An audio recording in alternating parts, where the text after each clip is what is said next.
So good evening, everyone. Namo Buddhaya. Welcome to the second day of our Kathina event series. I'm Perfect, accepting your imperfect self. I'm Quincy from CITYZEN, and I'll be your host for tonight. So thank you, Ajahn Brahm, for spending some time today to teach us how to accept all our imperfections and how to practice self-love. We'd also like to thank the Buddhist Society of Victoria's tremendous support and both collaborating entities, CITYZEN and Buddhist Union, for all our hard work to make this event happen. Last but not least, thank you to all of you viewers for tuning in to our Dhamma talk today, both via Zoom and YouTube. CITYZEN, we all hope that you will find today's session very beneficial, and we hope that you can pass on the Dhamma to your friends and family. Next, let us pay our respects to the First Nations people. We acknowledge the traditional custodians of the various lands on which we work today, and the Aboriginal and Torres Strait Islander people participating in this webinar.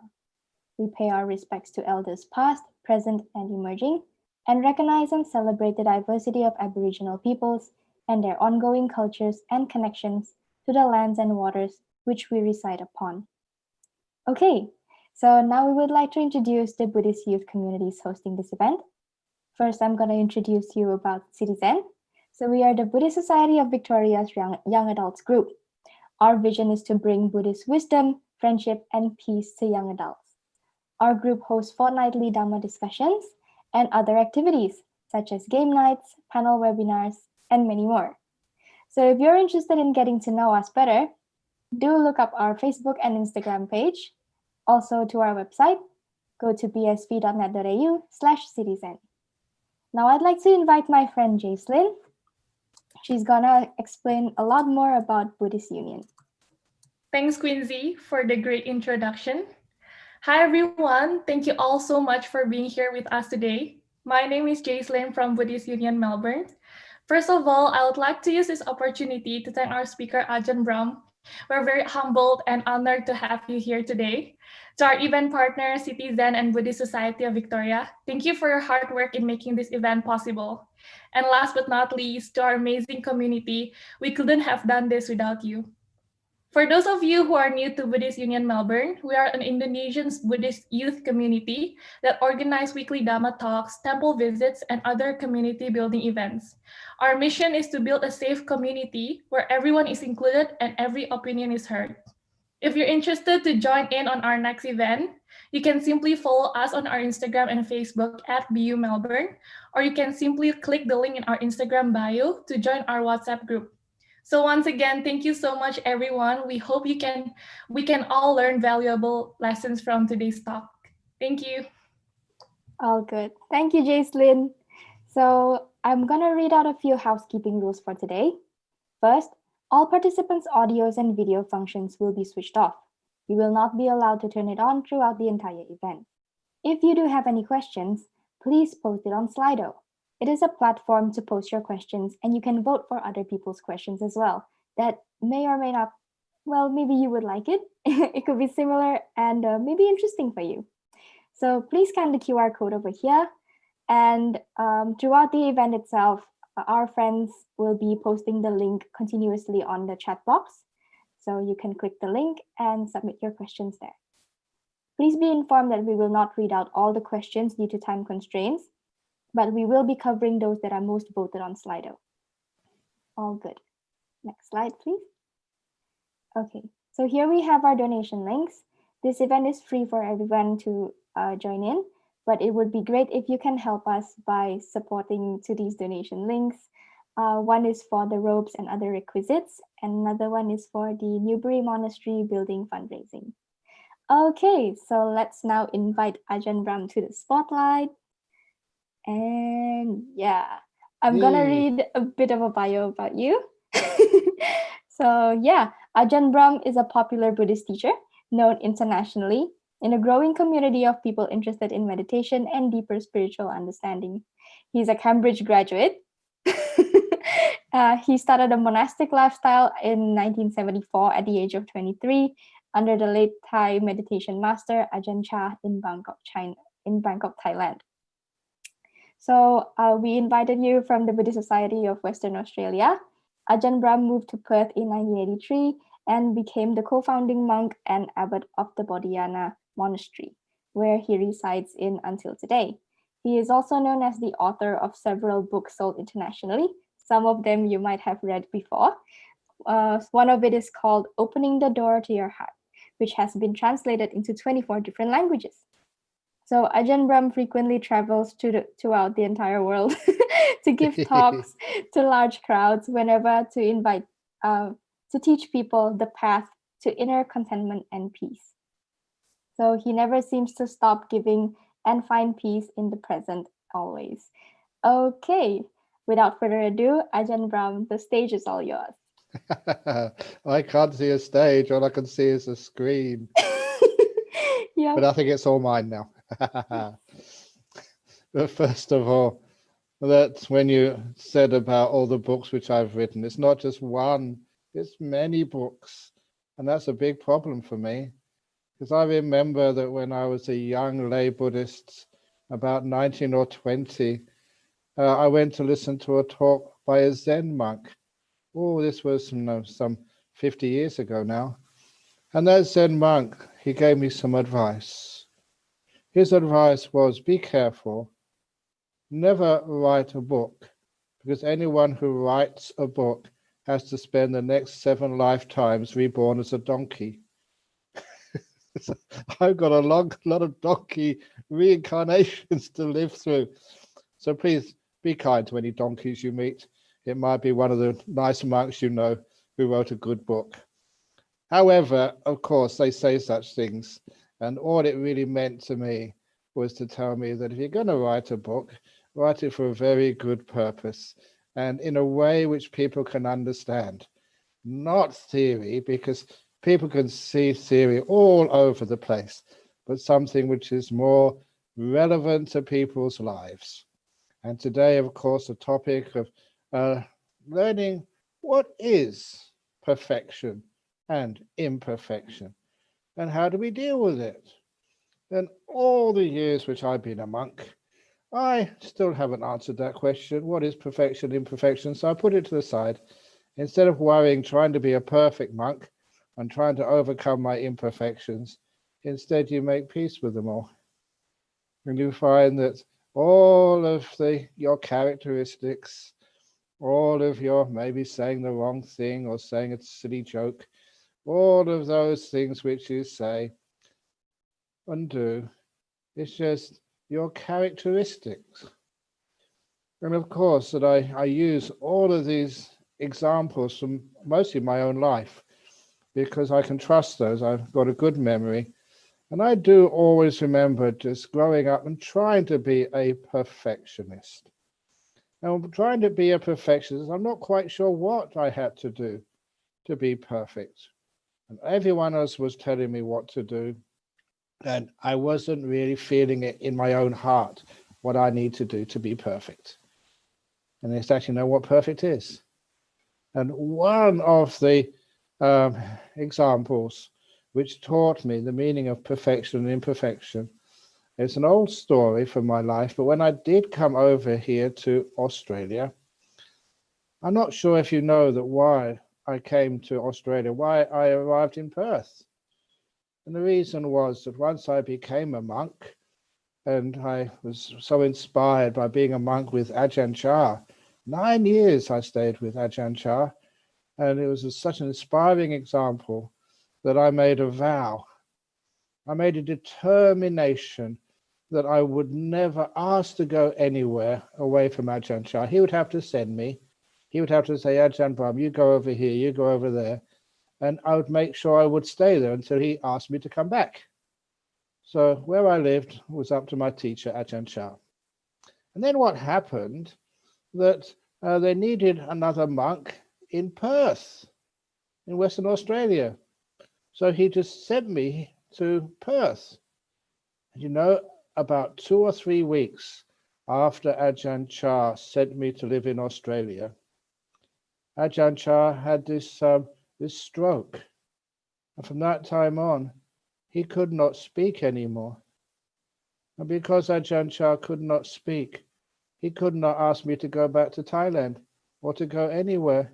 So I've been stuck here for the last 37 years. You may think that's an exaggeration, but it was true. One place is as good as another, in my attitude, at least usually reasonably good.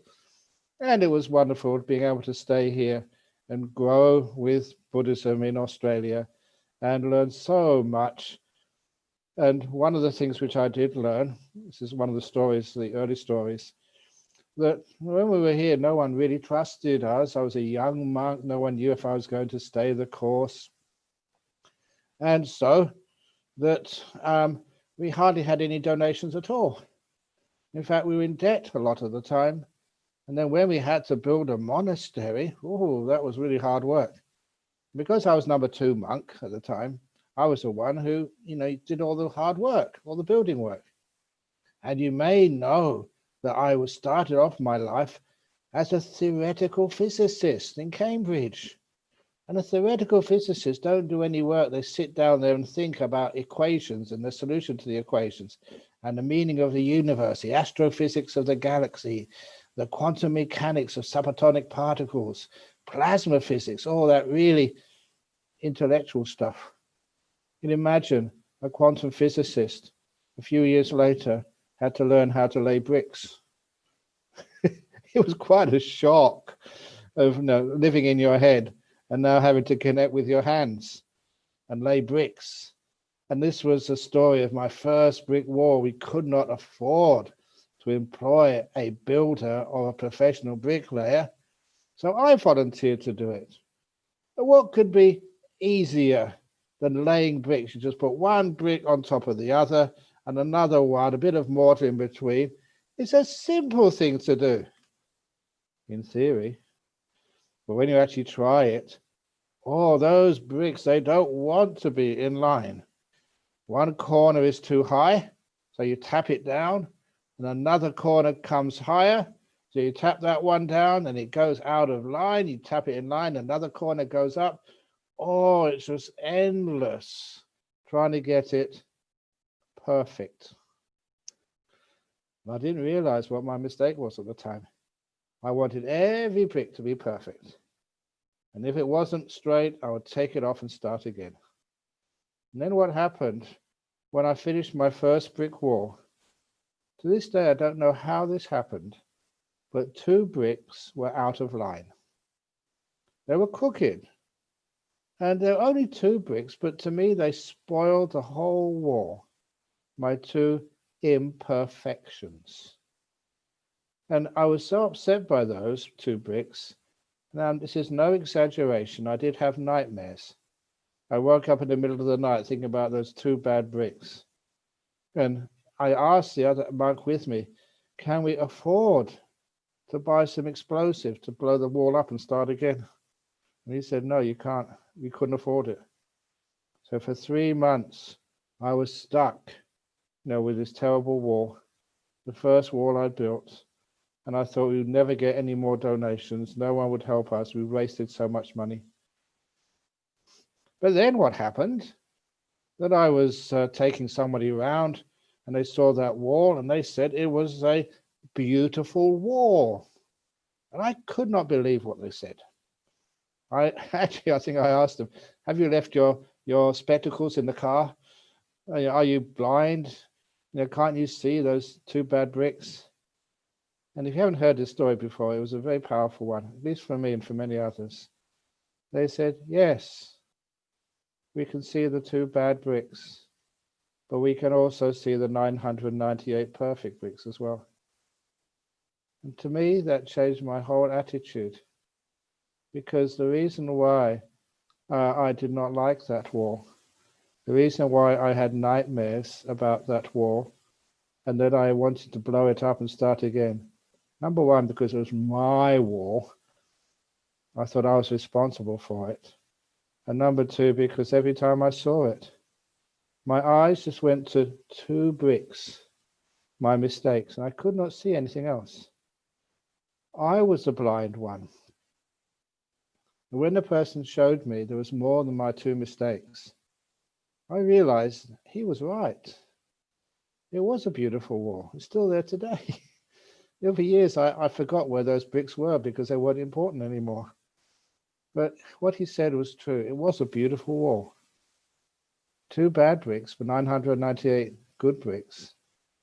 And later on, when I told this story to a cancer group, people have these terrible, terrible diseases like cancers. And again, there's a lot of negativity associated, with that disease.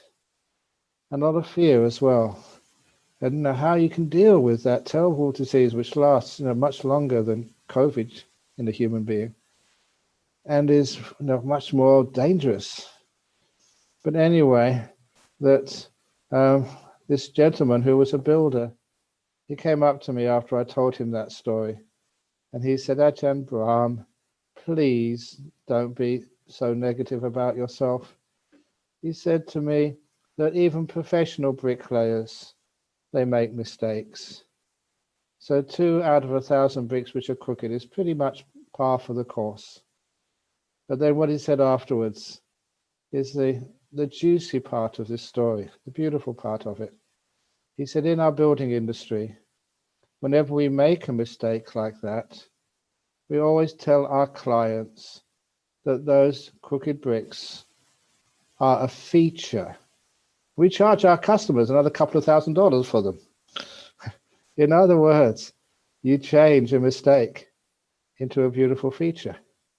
What once you regarded as an imperfection becomes a beautiful characteristic of that wall, which sets it apart from others, which gives rise to a joyful appreciation, of your efforts. And what was once a mistake you wanted to blow up now becomes a beautiful part of nature, of a human being who will never ever be perfect, making something out of kindness, out of generosity, for the happiness of other beings. What can be more beautiful than that?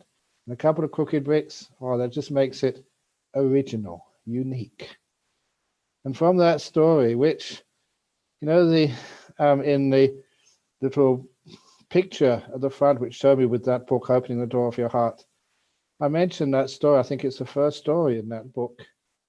And I mentioned that because after that was published, that a few years later, I got an invitation to Thailand. And it wasn't from my usual supporters. It was from 3 couples who worked in the Australian embassy in Bangkok. 4 couples. And they clubbed together. They invited me to Thailand and to visit and give a talk at to the embassy people. And they did that out of gratitude, because those 4 couples, 2 of those couples had been divorced. They'd gone through the procedures and had been divorced, and the other 2 were separated, looking at having a divorce. When they read that story, the 2 bad bricks, the 4 couples came back together again and lived in peace and harmony together. And I was just so touched by that, how powerful these stories can be. Once can be perfection. I wanted to blow up the wall. Or once can be a problem in your relationship with your partner, to the point you want to go through a separation and a divorce. You can look at it another way, and that can keep you together in peace and harmony. It really starts to show you what this thing we call love is. It's not just loving yourself, it's just loving others as well, because you'll never find a perfect person in this world to live with, and they won't be able to find a perfect person either, because you're not perfect. I love senses of humor, because this this very well-known, I won't say her name, a very well-known person over in Singapore, she told me, and it was a true story about her marriage. She had a very successful marriage, but she said when she chose her partner in life, and they decided to put the rings on and get married, that after the marriage ceremony, her father took aside his new son-in-law just to have a little bit of advice for the new member of his family, the man who'd married his daughter. And he told the son-in-law, he said, son-in-law, Now, you probably love my daughter so much. He said, oh, yes. She's the most beautiful girl in the whole of Singapore. She's so charming and kind and caring. Oh, I feel so lucky to have married her. I don't know if that looks convincing to you, because I'm a monk. I'd never be married. So, but anyway, that's what sort of thing which she said. And anyway, the father-in-law said to the new son-in-law, yeah. That's what it's like when you fall in love and get married. You feel that your partner is the most wonderful person in the world, and how lucky you are to have met them, and that they have committed to you, you've committed to them. Oh, it's so much joy and happiness. But, he said, please keep this in mind. My daughter is not perfect. I'm her father. I know about her imperfections and faults and things wrong with her. But I always want you to remember this. Right now, you can't see those imperfections. Maybe 1 year, 2 years, and 3 years' time, around that period, you'll start to become aware of her faults and imperfections. But when you do become aware of those imperfections, please remember these words. If my daughter did not have those imperfections to begin with, she'd have married someone much better than you. And they actually said that. And they had a wonderful relationship together because they both knew that they had their imperfections and faults. So if you have a relationship with someone, please keep that in mind, that they've got imperfections and faults and you have those imperfections and faults. So what does that mean? It means you're a good match, a good match for each other. So don't try and seek the perfect partner in life, or the perfect job, or the perfect city, or the perfect monastery, or the perfect monk, or the perfect. Those things don't exist. And if they did, it'd be very dull existence. It's where you have the imperfections. You meet the imperfections in yourself and in others. If it's in others, that's where you learn what love is. You can't love someone if they're perfect. You love someone because they're imperfect. That love just makes that extra little amazing thing that, you sometimes drive me crazy. Sometimes, you forget to do the right things. But nevertheless, I love you and I care for you. There's something which is much stronger than admiration. If you want a perfect partner in this world, someone who always loves you and always cares for you, never says anything wrong about you, never sort of is always happy to see you no matter just what they feel. If you want someone who always loves you like that, who never sort of argues with you, is always there for you, then get a dog. The dog always wags its tail when you see it. Always happy to see you, never gets upset at you. But get a partner, whoa, it's a different ballgame. But whatever, you can actually change that to have a much wider idea of love, which actually sees something much better than just wanting perfections in life. Then after a while, you say, well, who says what is perfect? First of all, this is the youth group, young people. And I think you may still be suffering from even not believing what your parents say is a perfect girl, a perfect boy. And what is perfect? How much do you have to do to fulfill your parents' expectations of you? So they're very, very happy with who you are. And I tell you, it's almost impossible. No matter what you do, you'll never live up to your parents' wishes and expectations because they're unrealistic.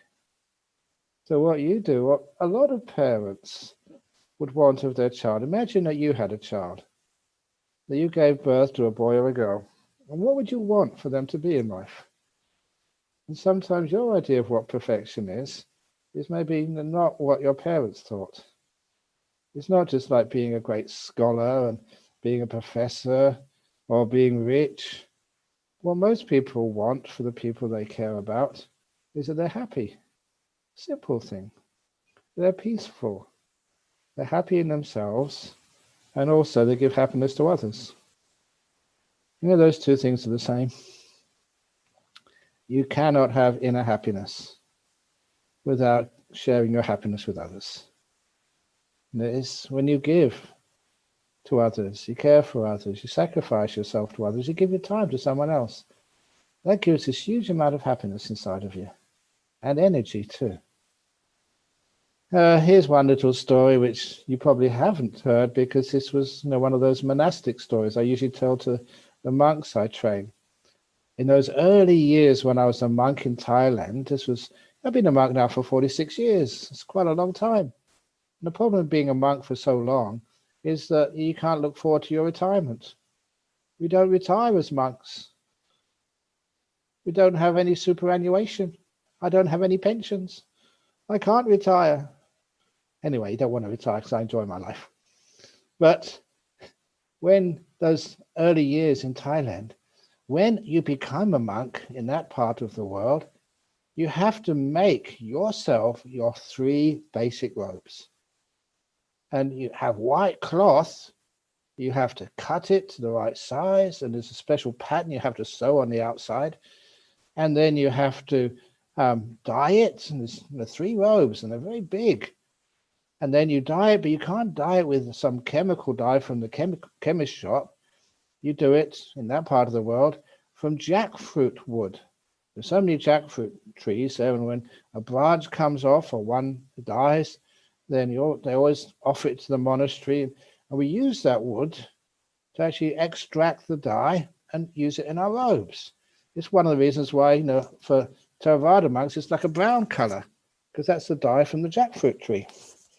And anyway, it's really hard work for 3 days, and you cannot take a break, because when you're dyeing the robe, you have to keep turning it, otherwise the dye just streaks and leaves a very terrible mess of your robe.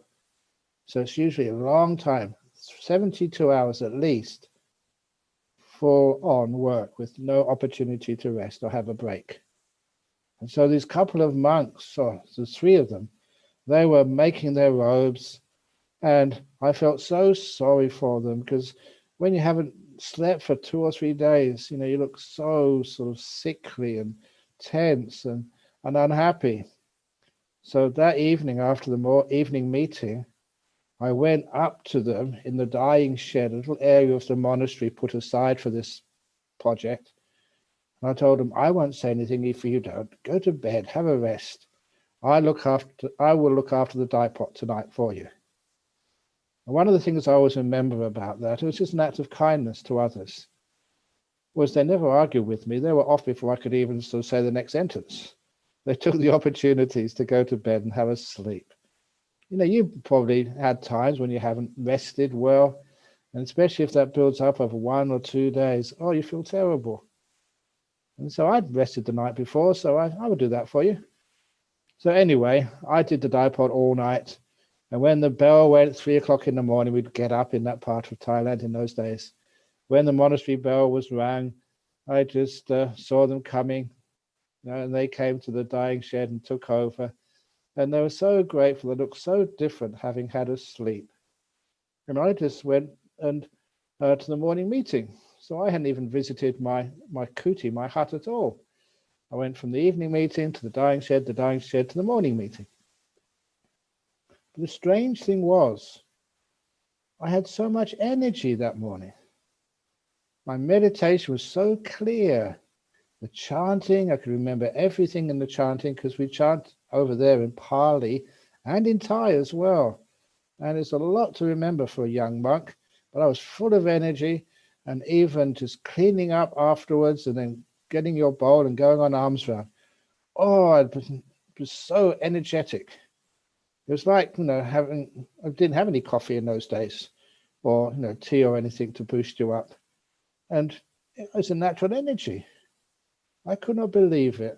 How come that I had so much inside of me? Well, I asked one of the other monks there. And of course, I was only a young monk. I didn't know how the mind worked. What they told me was it was because I had selflessly helped others. I'd given up my time, my comfort, just to spend a few hours helping with dyeing a robe and giving them a chance to have a rest. And when I saw that in my own heart and body and mind, it's how wonderful it is to serve and give and care for others. I realized that that is a great source of caring for yourself. So that is one of the reasons why, it's important that we learn just to love ourselves is loving others. And loving others is loving ourselves. That they all go together. And then who's perfect? Who's imperfect? It's not the person who's perfect, not the person who's imperfect. It's the relationship we have between us. That is where the perfection and imperfection lie. How do you regard yourself? What is your relationship to yourself? It's not that you're imperfect. It's not that you're perfect. But your relationship to yourself, the way you look at yourself, the way you treat yourself, that could be imperfect. And also the relationship you have with others. Is that a perfect relationship you have with others or an imperfect one? And that's something you can really work with and do a lot of improvement on our relationships. And to make a strong point about that I don't know why as a monk I have to do these things, but one of the things which I'm often called to do is to do marriage blessings. And I don't know why they ask a monk who's been a Buddhist been a celibate for 46 years. I'm a monk. What do I know about marriage? I must know something because I get so many invitations to bless people's marriages. It works. That's why they keep asking me back again and keep coming to the temple and to see how many successful relationships you can create. And one of the stories I say there, which is so beautiful, because it surprises people. I did this just a few days ago with a couple. I usually start with the bride. She's just been married. The formal part has been finished, and now I just give some advice. And I look at her eyes, and she's just so struck with happiness and joy that it's a marriage day. And I tell her, you're a married woman now. From this day on, from this moment on, you must never, ever think of yourself. She understands, and so she nods yes. And then I look at the guy who's standing next to her, and I say the same thing to him. You're a married man now. It's not about you anymore. You mustn't think of yourself. And he also agrees. And then I keep looking at him and say, also, from this day on, you must never think of your wife, of her. And that's when it gets interesting, because I love this part. People actually start to listen because they don't understand. They respect me, so they know I'm not telling a joke here. This is something deep. They haven't seen it. From this day on, you must not think of your wife. And then I look at her and say the same to her. From this moment on, please don't think of him.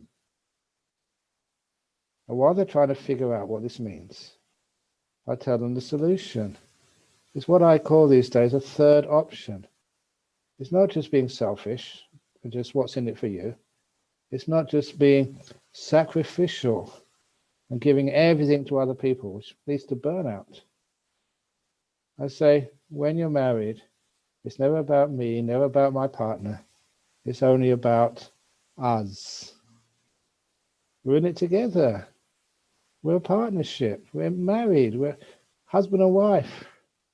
It has to be about not me, not you, us. And such a simple thing, but people actually get it. Which means that if there's any problem in the marriage, any difficulty, any imperfection, how do you solve it? It's not her fault. It's not his fault. It's not my fault. It is our fault.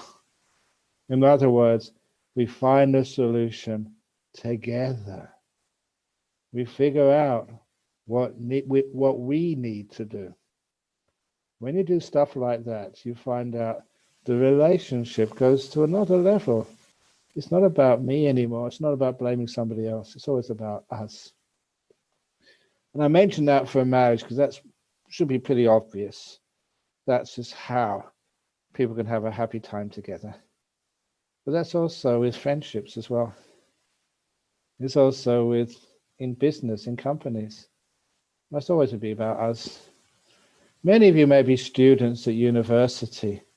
You know, the one thing which I really disliked about university was the exams. Not that I was bad at exams. I used to pass them all with distinctions and stuff. I was good at exams. But the thing I didn't like about exams, well, I had to sit next to my friend. He was only just maybe half a meter away.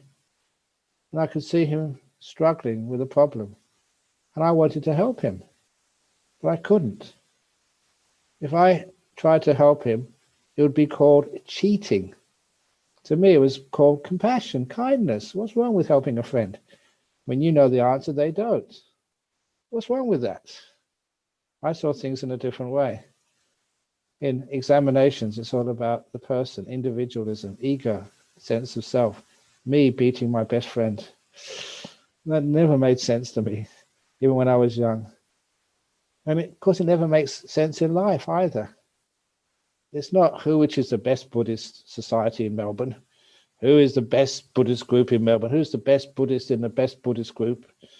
That doesn't make any sense to me at all. What it makes a lot of sense is because we're in this together. We have this beautiful relationship together. That's what we make perfect. Because it's out of kindness and joy. You can make that perfect. You can't make a person perfect. Person is just basically part of nature. And being a forest monk, you learn so much from nature. One of the things which I learned from nature, I tell this story almost every week, but it's such a beautiful story, it keeps coming up.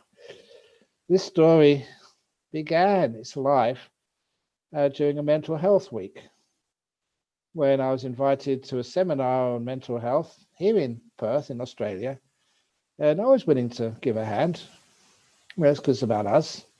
And so I was asked to give a little session for, they called it clients of the mental health service. In other words, the people who were being through terrible, terrible situations and were still being treated by psychologists, psychiatrists, and goodness knows who else.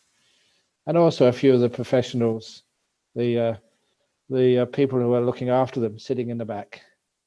And I remember just going in there and just telling them about the story of the trees in the forest. It's one of my favorite stories because I'm a forest monk. I live in forests, Australian forests, over in Thailand, so many jungles I would go to, even in Sri Lanka, Indonesia, in the concrete jungle. But sometimes you get to nice forests as well, and jungles, and beautiful places. And anyway, that I said that next time you go into a forest or even a wood somewhere, please try and find a perfect tree. And by a perfect tree, I even defined it for them. One which is straight, with all the branches and the twigs perfectly aligned, and with only green leaves, no yellow or brown leaves, and the green leaves with no bugs on them. You can see when the trees have been affected by some bugs because they get eaten and chewed.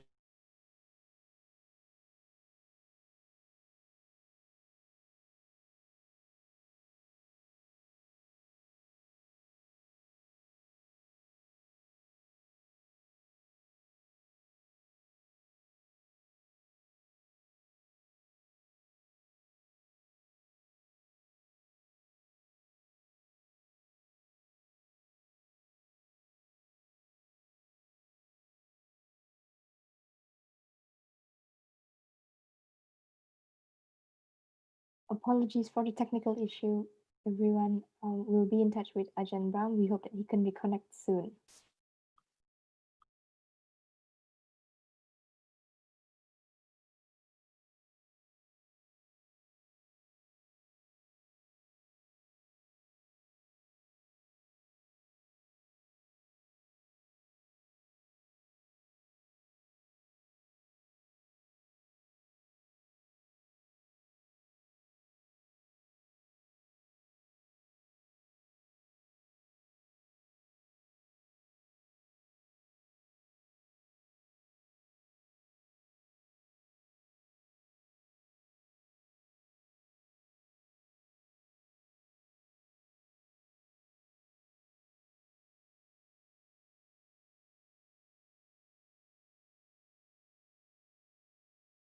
Hi everyone, meanwhile, if you have any question, you can just scan the QR code on your screen right now and you can post your question to Slido.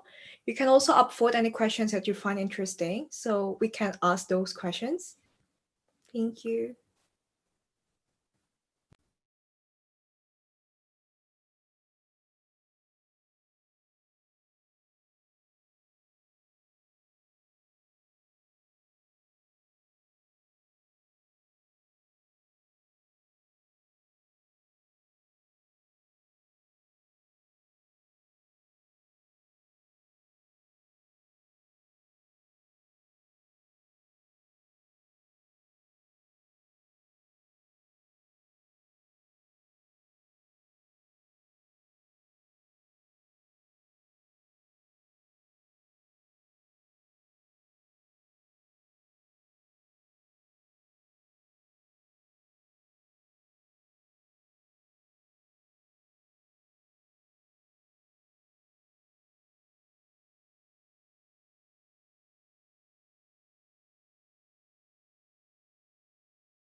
Hi, can you hear me? Yes. Yay. Hello. Yay, you're back. Yeah, I don't know what happened there. I reckon it was because, you know, that there's this person in Buddhism called Mara. And whenever you do a really good talk, Mara comes in and messes around with your computer. But all is good now. Yeah, well, it's All good right. now. Yay. Back it's in very live. good. Back in live. So I was saying about the trees in the forest. And there's no such thing as a perfect tree. In fact, if there was, it'd be boring. And I always actually like, if you have a photograph taken, if you go to sit somewhere, you're always going to sit under an imperfect tree. One which is all twisted and bent and crooked. Those are the trees I like the best. They're beautiful. To me, a perfect tree has got a long distance from beauty. And beauty has all these marks on the trunk, you know, from bushfires or other trees falling down and hitting it. That is the beautiful trees. And so I told all these clients of the mental health service in Western Australia, say, number one, you know, you're damaged. You've been twisted and hurt by life. And it means that you belong. You belong in this wonderful forest called humanity. If you don't believe me, just go and see how many twisted and bent trees belong in a real forest. And number two, the more twisted you are, the more damaged you are, the more I like to go and visit you and to be with you and sit underneath you. The most damaged trees are the most beautiful ones. And so what I was teaching here is to change one's attitude, towards what people say is not good enough, or is imperfect, or is wrong, or is bad, to see the beauty in that. And one of the places I really learned that very strongly was visiting prisons, visiting jails. And please excuse me, but this actually happened. That there was one prisoner in our local jail, and he was a very wonderful man, a very good friend, very kind, very skilled, but he was in jail for a terrible crime which he committed. And that we were holding a retreat just in our retreat center close to the monastery where I live, and we didn't have a cook for the retreat. And so we talked to the local prison officers. They said, can he come to cook for us? Just in the morning time, because we don't have the meal in the evening. And there's a volunteer.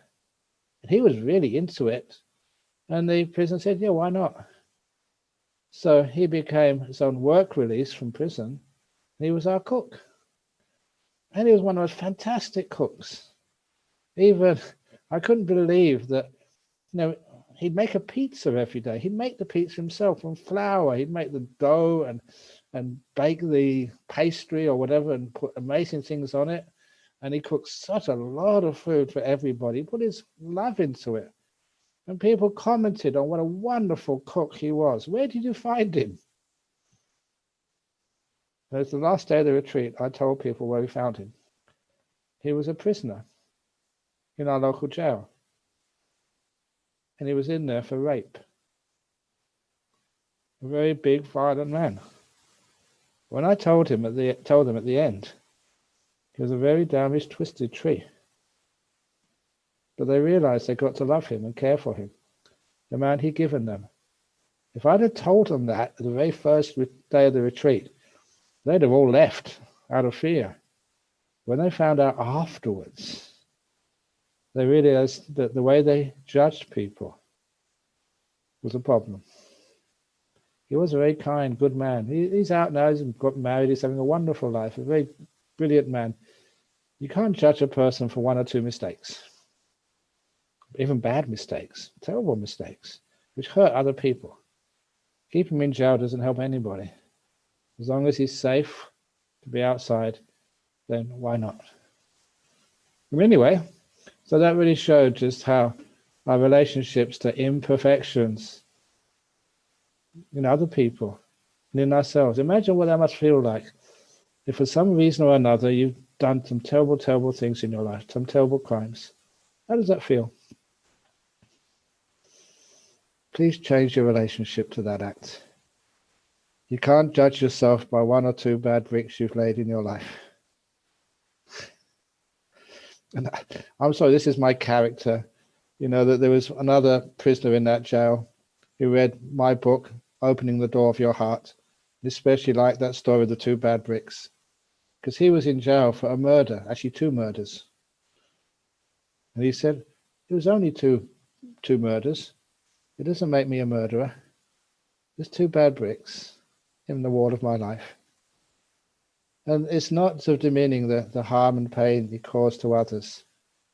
But at least for him, he had some understanding about perfection and imperfection and how to transcend both. Have a relationship to this world. When mistakes happen, we do wrong things. We acknowledge them. We don't try and say that it didn't happen. We don't lie. We accept. And we forgive. No punishments. The punishments which that is a very bad relationships we have to ourselves and to others. Wanting to hurt someone because hurt has happened in our life. Instead of that, we forgive. We don't sort of accept and say, what a wonderful thing you've done by 2 murders. That's a ridiculous thing to think. It's a terrible thing which happened. But we forgive. We want you to learn and grow and become much bigger than those terrible things which you did. which means that every time that there's mistakes in life, what sometimes people call imperfections, we learn they're not really deserve that word imperfections. They're just being a human being who makes mistakes. Under difficult situations, does things which we sometimes regret for the rest of our lives. When those things happen, we learn from them, we grow from them, we become kinder because of them. It is the university of life, our relationships to the faults and imperfections change. We have this wonderful relationship with ourselves and others and the imperfections of life. We care rather than always trying to cure the mistakes of life. And I'm not saying that cure doesn't happen. By caring for the forests, caring for the environment, caring for the people who do bad things, caring for ourselves, caring for our parents, caring for everything we can. Then we cure so many terrible pains and sufferings of our life. Care is our path, not curing. And imperfections are part of life. We care for them, we live with them. In your life, if you're studying, you do the best you can. But I have this whole list of great people who either got kicked out of university or just left of their own free will. Anyone from Bill Gates to Steve Jobs to Michael Dell to Zuckerberg. So tell your parents if you feel like you want to leave university and they object, tell them all these wonderful people who have actually left university and become so successful. And even kids. Well, some kids, they go through their exams and they said, I got an F in science. And I asked them, did any of your teachers explain what F means? F means fabulous, fantastic, well done. You get an E, E means excellent. And any kid who gets an A, you know what A means? Arrogant.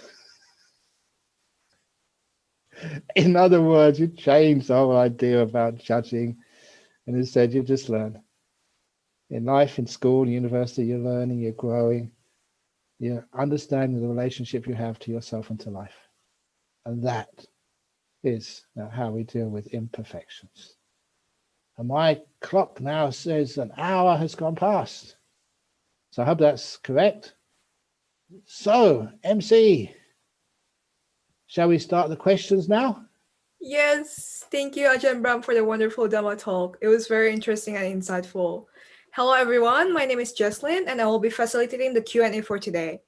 As mentioned by Quincy before, please post your question to Slido, and the link is in the chat box, and upvote questions that you want to be answered. So in the spirit of Kathina, or robe offering ceremony, we are offering everyone a chance to support the Sangha, which Donnie, the QR code, please. Yeah. So on your screen very shortly, you will see the QR code for the donations link for the robe offering and other requisite on the left. The robe offering event will be live streamed tomorrow morning at 9 a.m. Melbourne time on the Buddhist Society of Victoria's YouTube channel. And further information are available on the BSV's Facebook page. The QR code on the right is a donation link to support the Newbury Buddhist Monastery Building Project, a monastery that is supported by the BSVs, which is located around 1 hour drive from Melbourne. Okay, without further ado, let's start our Q&A questions. So the first question here is that, can we use our perfection in a positive way to become a better person? Or perfection only makes us stress and end up becoming a dukkha? So what's your thought on this? I remember about perfect the relationship you have to yourself. You try your very best, see what you can do. And whatever positive things which you get, the 998 good bricks in a row, celebrate them. Celebrate the wonderful effect of your kind actions and your goodness. But don't try to be perfect, because that's an impossible thing. And that will cause so much stress and so much disappointment. You just can't do it. And a lot of people just give up. And that's not a thing to do in our modern world. We can't just give up and just not care about others, not care about ourselves. We keep on going. And we just Caring more important than curing, because caring is about attitude. Curing is about results. So it's not about results. It's not where you end up, it's how you get there. Yeah, so we have quite a lot of questions here. So I'll just continue to the second question. Yeah. So this person is fighting with a very bad addiction. Every time he or she did that, she or he feels so guilty and decided to just give up on fighting that addiction. So how to stop that addiction? Yeah, it's just remember why we just need to fight addictions. There's always something I've found in life that when people have any addiction towards anything, there's always some sense of lack of self-worth, not seeing the goodness inside of themselves.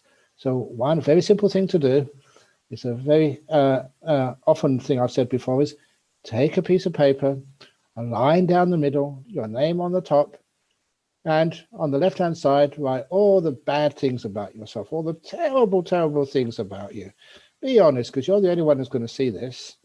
Be honest with it and fill the left-hand side, but don't go over to the right-hand side, because on the right-hand side of that piece of paper, I want you to put down all the wonderful things about yourself, all the good stuff.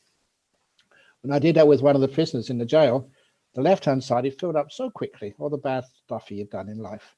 Right-hand side says, nothing good about me. No, nothing good about me. I said, look, I know from the other prisoners, you look after the cat, the prison cat. So what do you do with the cat this morning? He said, I gave it a source of milk. Put that down. And he did. Gave the cat source of milk. And once he started seeing one good thing in him, he could start to see many other good things in him. And he filled up that right-hand side with all the good qualities in him.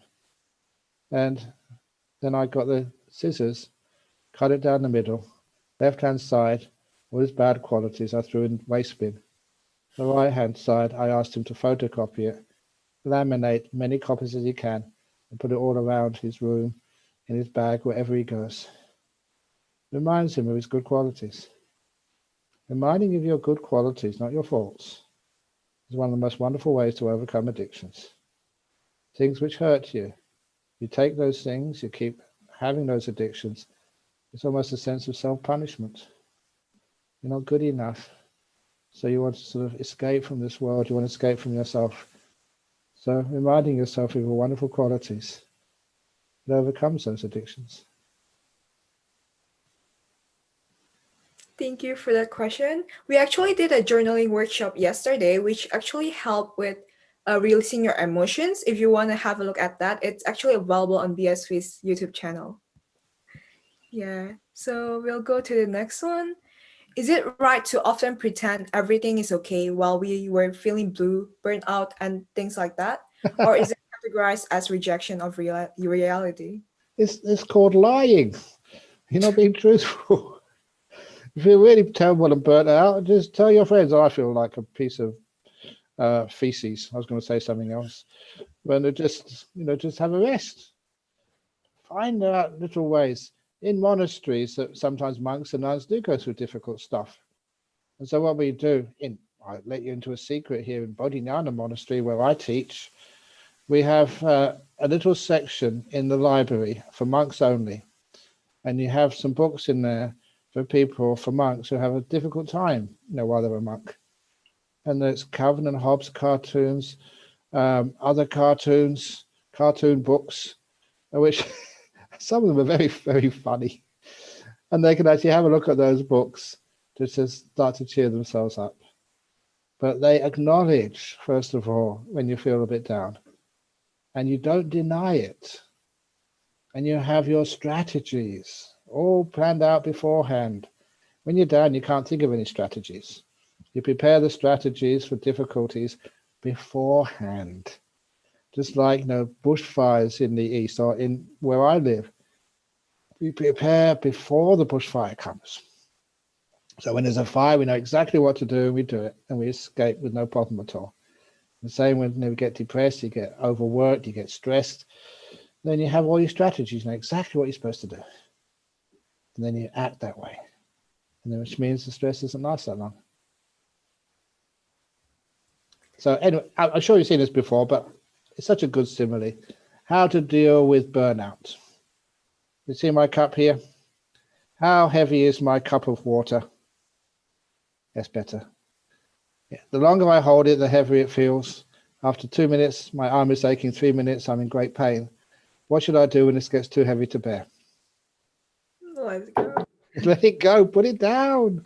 Rest. And after 1 minute, you pick it up again. It worked again. Only 10 seconds, it feels lighter. Simply because your arm has rested.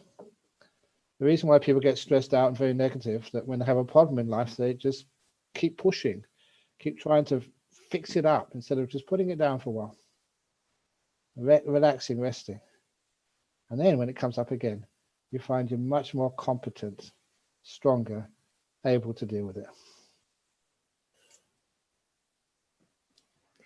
Thank you for that wonderful answer.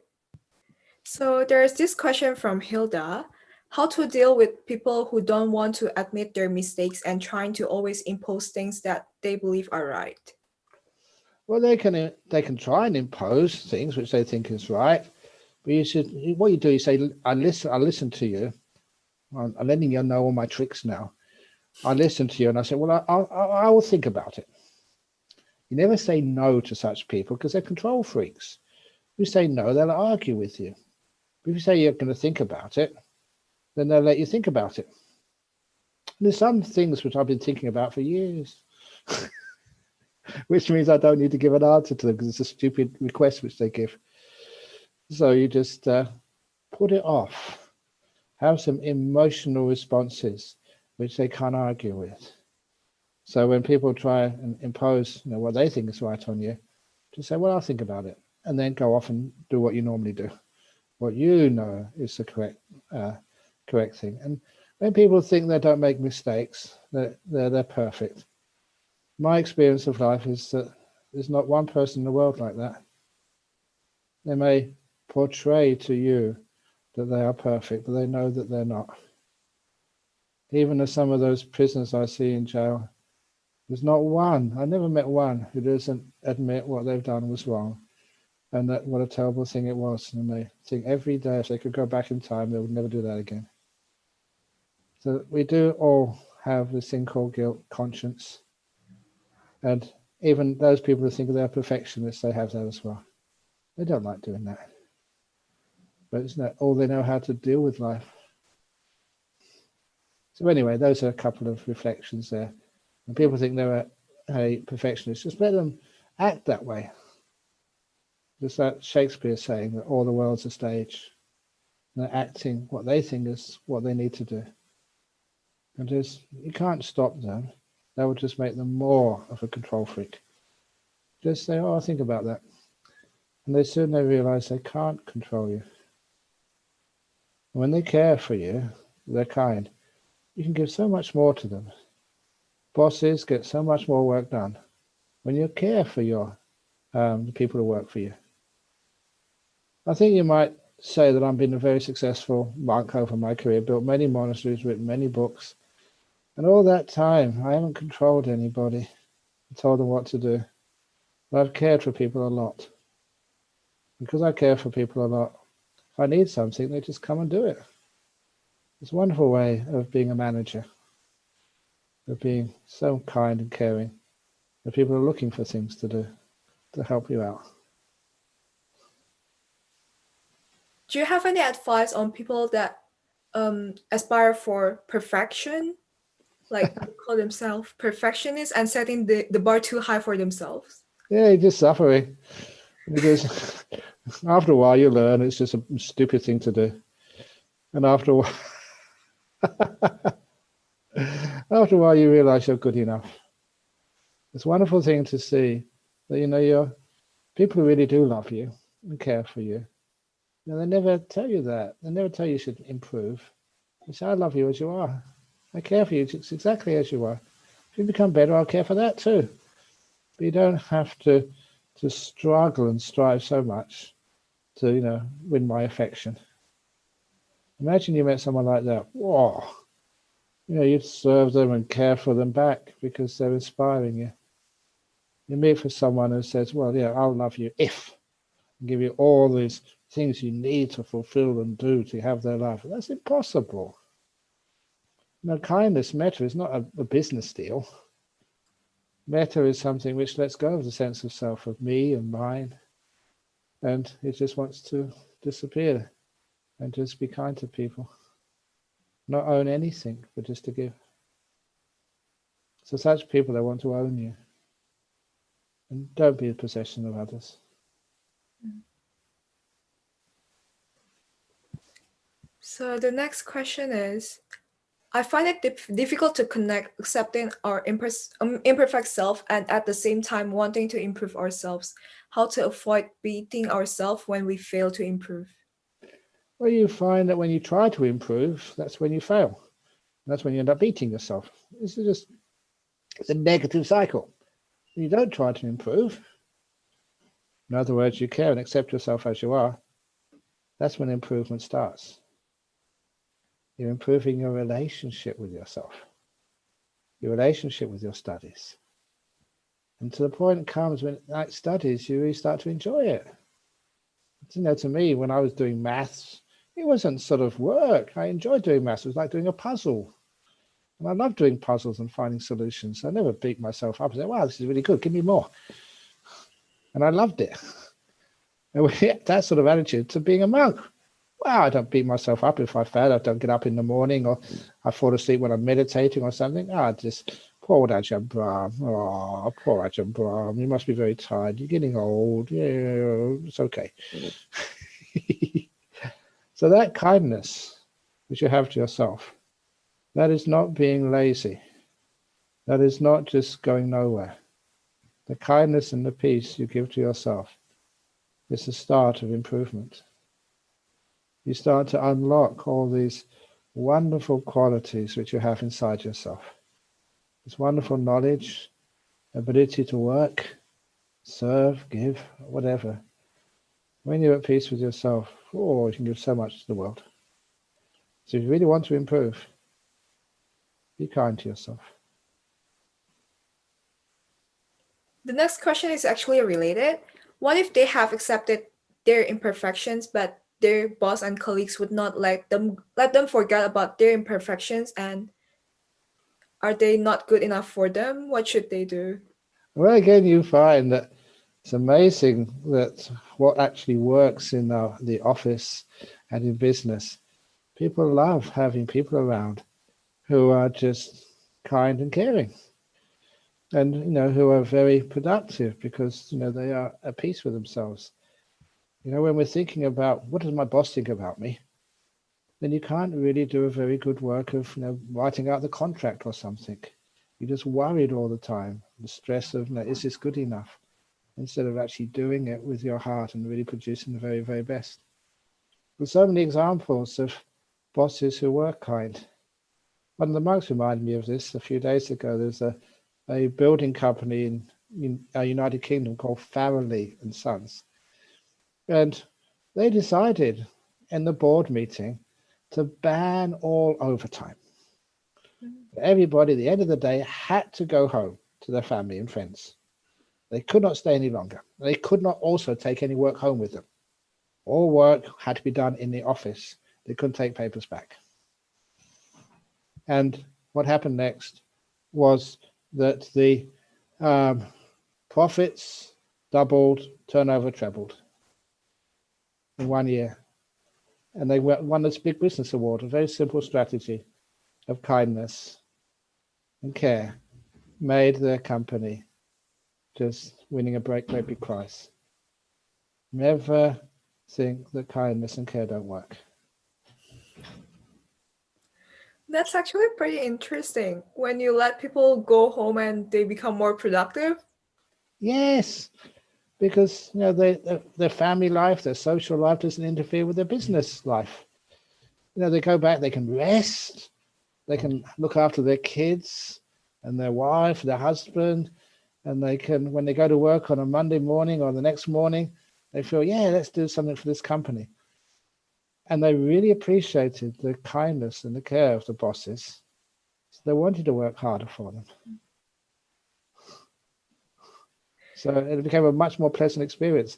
Apparently, they also said, I remember the article, that the turnover of the staff in that company fell to almost zero. Nobody wanted to leave. Yeah. But it was a win-win all over. So our next question is about how to distinguish between gratitude and laziness to develop by continuing to think that whatever we get right now is enough and nothing is perfect. It's because it's whatever I get is enough.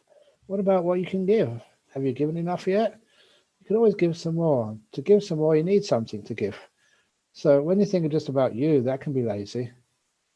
But when it's about just sharing with others, it's not about me, it's about us, then of course you always work. But you always work in a wise, caring way. And then you get wonderful results. It's not laziness. Oh, you can't be lazy. Sometimes I wonder, well, I've given enough in the world. I became a monk. I became a monk to have an easy life. Not quite. I don't work too hard. But it's like, it's not laziness. It's like caring. And it makes you very, very hardworking, but having a happy time working. The next question is, how do we get past our failures in which we have put in a lot of effort but unable to succeed? How do we move on? You do it again. You fail your driving test, put a lot of effort into that, then take it again, see what happens. Or if it's not really an important test, like university degree, that's not that important. You can always retake it if you really feel it's important for you. Don't ever take failure as the end of a path. The failure opens up more opportunities, more things to do, more things to understand. And you say, why did I fail? Why didn't I get the mark? Is it really a failure? I did the work. I met so many wonderful people. I enjoyed my life so much there. Is that a failure? Sometimes just doing the work and entering that course, that's enough. And then nothing becomes a failure to you. It becomes just more interesting stuff in the world, which we learn from. Yeah, there is a saying from the previous speaker. She said that you sometimes have to go down before you can bounce back up again. And sometimes going down doesn't always mean going backward. It can be a progress to go forward. Absolutely, yeah. I love to stay in caves. It's a wonderful place to meditate. You have to go down to get in the cave. I love that. You have to go to bed at night. You have to go down, lay down, whatever. So going down doesn't mean you're failing. And just failing is just, things don't work out as you expected. You don't get the results, but the process you went through was so important. The fact that you did the course, the fact you just tried that thing wanted to do. You learned so much in the process. So you don't really sort of judge the whole thing which you did just on pass or fail. Yeah. So the next question we have here is that how to be less judgmental towards oneself and others. Look, how can you judge yourself? Now, be rational about this. How much do you know about yourself and why you do things and how you work and all the karmic influence and all the other influence and what your abilities are and what your abilities aren't? And it's impossible to judge yourself. If I was a judge in the court of law, I would never be able to judge anybody. I would just say, well, I don't know, maybe if I was in the same situation you were in, had the same parents, the same sort of mind and brain and body and situation, I don't know what I might have done. How can you judge? You can't really. So you make a tentative judgment. Yeah, that's a silly thing to do because it causes people pain. Let's try and learn from that. But don't take judgments of even yourself too seriously. And how can you judge others?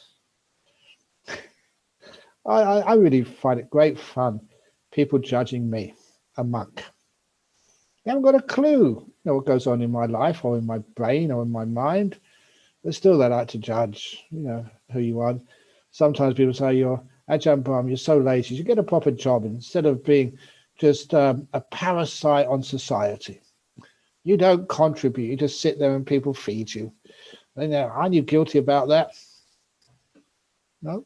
Because I do work and I enjoy it. Sometimes it's hard for me to think of it as work because it's being kind. I'm enjoying myself. Talking or laying bricks, serving, whatever you can do. It's a wonderful life. So it's so hard to judge others. And it's impossible to judge others, really. Can't even judge yourself. So how do you overcome the overthinking that sometimes arises from those negative thoughts about yourself? The negative, by changing them to some positive thoughts. Again, just like that piece of paper, you write down the line in the middle and just the good qualities on one side, bad qualities on the other side. Which is the right side of the paper, which is the wrong side of the paper. I usually say just throw away the rubbish side of the paper because I think it's much more helpful for you. You know, in your houses, on your phones, you probably have the most wonderful photographs of the nicest events of your life. You never have the terrible photographs. You know, you go to your parents' home, they have the pets, you know, the signs of their marriage and they're going on holiday somewhere, the children graduating, have all sorts of positive attitudes, which you photograph and put in your camera on your wall to remind you of happiness. You never have pictures of you sick in hospital, studying late at night, trying to get the assignment in time, being stuck in the traffic, having arguments with your partner. You never have photographs of that. You have the positive attitudes. They're the positive photographs because they uplift us. They create health and happiness. And they encourage us to look for the beauty in life, which is there. To look for the beauty in ourselves, which is there. And after a while, that we don't get negative about ourselves anymore. So there's a question here about Ajahn Ajahn mentioned that Ajahn will go to wherever the teacher is assigned to and finally end up in Perth. Yeah. They wonder if that is considered as a destiny or choice. I don't know. But anyway, it happened. I don't like complicating things. It's destiny or choice. But it was happy. I enjoyed it, made the most of it, had a wonderful time here. And still managed to go overseas. And I had to come back here. But sometimes I like the idea of stability, of actually staying and giving to people and some of the people which I've known here, they were the kids. They came first of all. Now they're adults and they're all like family members, not sort of blood relations. You've known them for so well for such a long time, and that includes many of the people in Melbourne. Because I've been going to Melbourne for I don't know how many years. Unfortunately, last year I could not go because of COVID. But so many friends, relations, people I've known for such a long time over there. And so staying in one place a long time, you do build up relationships, trust, kindness. People understand you and you understand them. And that's a wonderful thing in this life. That many of you, maybe it's just not your place where you were born in Melbourne, but you're here, you're stuck here, you've made lots of friends and people you love and care for. Stay. And develop those relationships even deeper and further.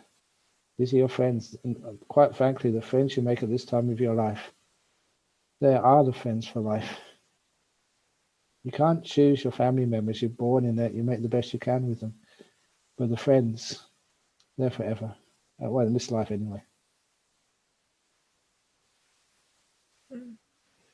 There's a question here about, as a children, when your parents fight or encounter problems, should we keep ourselves out of it so that they can find a solution for themselves, or? Oh, it really depends what type of problem it is. But it's very difficult actually to teach parents. I'm supposed to be a good teacher, but when my mother was alive, there's no way I could teach her. Because it's the psychology. The mother gave birth to you. The father looked after you when you're tiny. And just the psychology doesn't really allow you to teach your parents. Now, even the Buddha's chief disciple, Sariputta, could not teach his mum. He's tried many times. And his mum kept sort of saying bad things about him. Sariputta, when are you going to get a proper job? That's in the commentaries to the suttas, and it's very funny to read. But this is Venerable Sariputta with all the psychic powers fully enlightened and everything. Oh, his mother still sort of told him off. But anyway, so don't ever think that you can teach your parents. But what you can do things which are a little bit more roundabout. You can, mention it like a book to them, or mention the strategy to them. So you can help in roundabout ways, but not directly.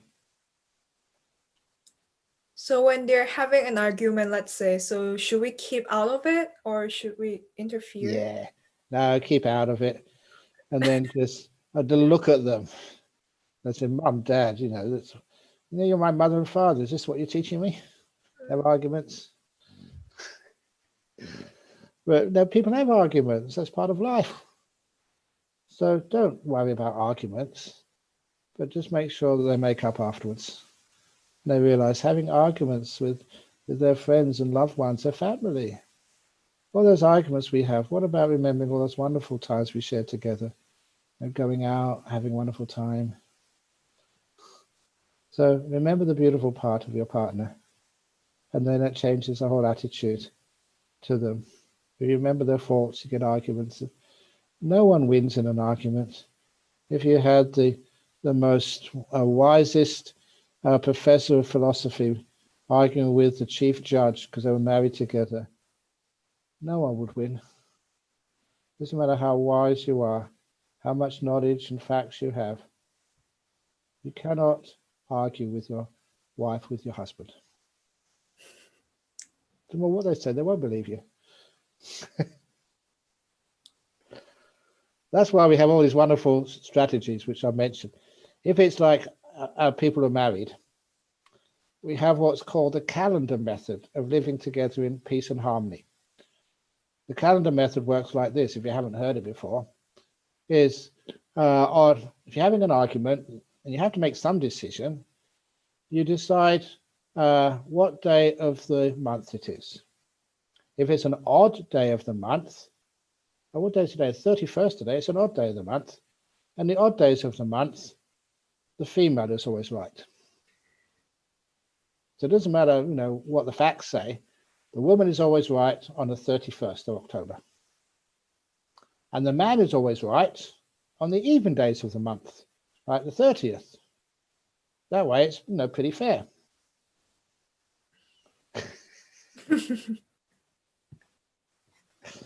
And I think many of you are smart enough to realize there are many more odd days of the month than there are even days.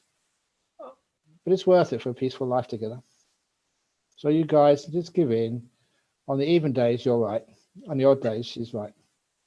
And there's no arguments. I didn't realize that at first. So there's this, actually they're asking for, so they really love the example that you gave regarding the brick wall. Is there any other similes or metaphors that you have for to keep in mind? Yeah, it's just, again, metaphors that sometimes that we try and cure ourselves and cure other people to try and become better people. And this is the story of the doctor. I already mentioned that because I've been here for 37 years now or something, that many of the people who were little children when I first came here are now professionals. And this case applies to this Sri Lankan doctor. When he came here, he was just a little kid playing around. And he went through school and high school and university and medical school. And he was a first year as a doctor in a hospital. And he had a terrible, terrible morning. He came to see me in the afternoon on Saturday. And he said that he needed to resign. He couldn't be a doctor anymore. And he was really serious about this. And he came to see me because he trusted me. And I said, what happened? And he told me that one of his patients, a 23-year-old girl, or somewhere around that age, had tragically died unexpectedly.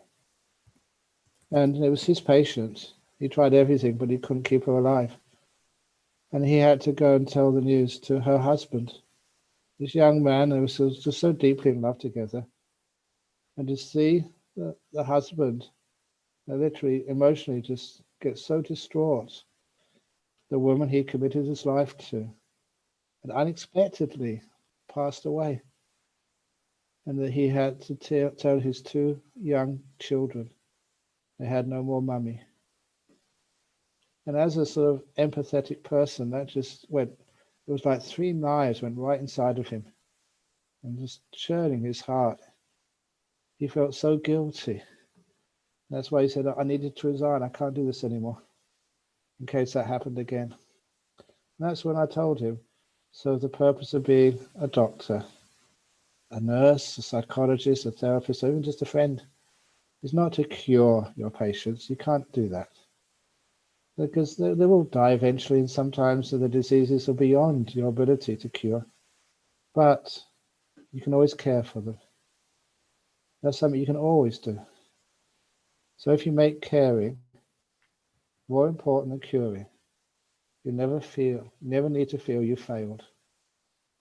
He said also, you will find, he confirms this over so many years, you will cure so many more patients when you make caring the most important part of your profession. And that's caring, not curing. Caring for yourself, not trying to cure yourself of your imperfections, but caring for yourself. Caring for others, not trying to cure them. You have a partner, parents, children who misbehave. Please care for them. Make that more important than trying to cure them of their imperfections. Care for them first. Then their imperfections, they just disappear. That's the best way. Yeah, since we're closing to the time limit, I might ask one more last question. So, let's go for this one. How to deal with relationship with careless or difficult people? Should we just let it go for the sake of our own sanity? Well, if it's relationship with killers, no, first of all, like any crimes, look upon it as like a disease, like a mental disease. So they need to be put in quarantine. Like, you put people with like COVID in quarantine because it can be infectious. It's dangerous to be around such people. But once, the COVID has disappeared, you let them out of quarantine and they can just join society again. You can have wonderful times together. So if it's somebody who has done some terrible, terrible things and they're still dangerous, they have to be put in sort of isolation just to protect themselves and protect themselves from others. Then afterwards, there's no such thing, as I said, as a killer, as a murderer. It's just a person who's killed. It's a person who's stolen. A person who's made a mistake. A person who's done a terrorist act. That doesn't make them a terrorist. There's more to them than that.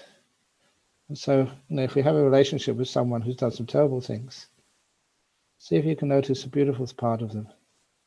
And that will sort of grow so much that the bad part of them just disappears. Okay, that last question concludes our Q&A session for today. Thank you once again, Ajahn Brahm, for all the beautiful teachings that you have given us for today. Now I would hand the floor back to our host for the night, Quincy. Hi, thank you, Jesslyn. And thank you, Ajahn. That was a really inspiring talk. Thank you. We learned so much today. I personally learned that we need to always look at the bright side for things that we assume to be imperfect, and to love and build good relationships with ourselves, our nearest and dearest, and to all the imperfections in life. Yay. So yeah, I guess next I would like to take a picture with all of you. So if you can turn on your videos. Awesome. Oh, I can see everyone. Yay. Sweet. Okay. So I need to take this screenshot 6 times. So everyone hold your poses. 1, 2, 3. Okay, wait. And then next one. 1, 2, 3.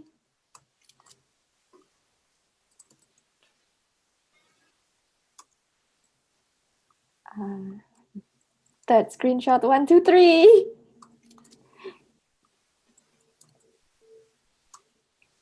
Okay, fourth screenshot, 1, 2, 3.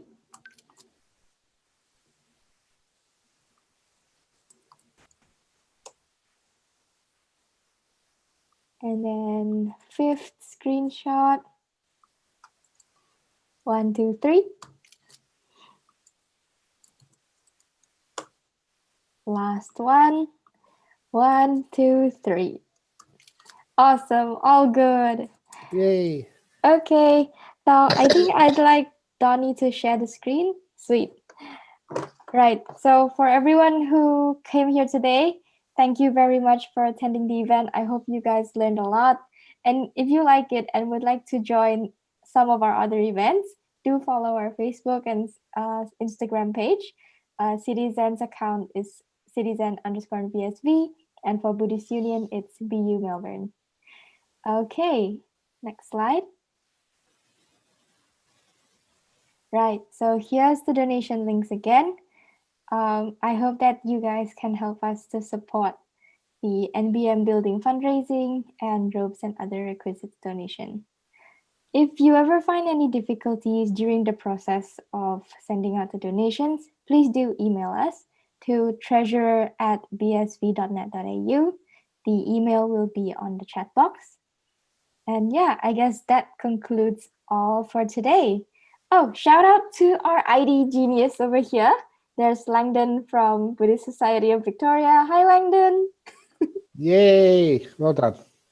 Yep, all good. Okay, Anumodana Kalyanamita. Thanks again for everyone for tuning in, especially for those of you who attended both of our events yesterday and today. May everyone always be at peace and stay happy. Thank you. Bye. Bye. Bye.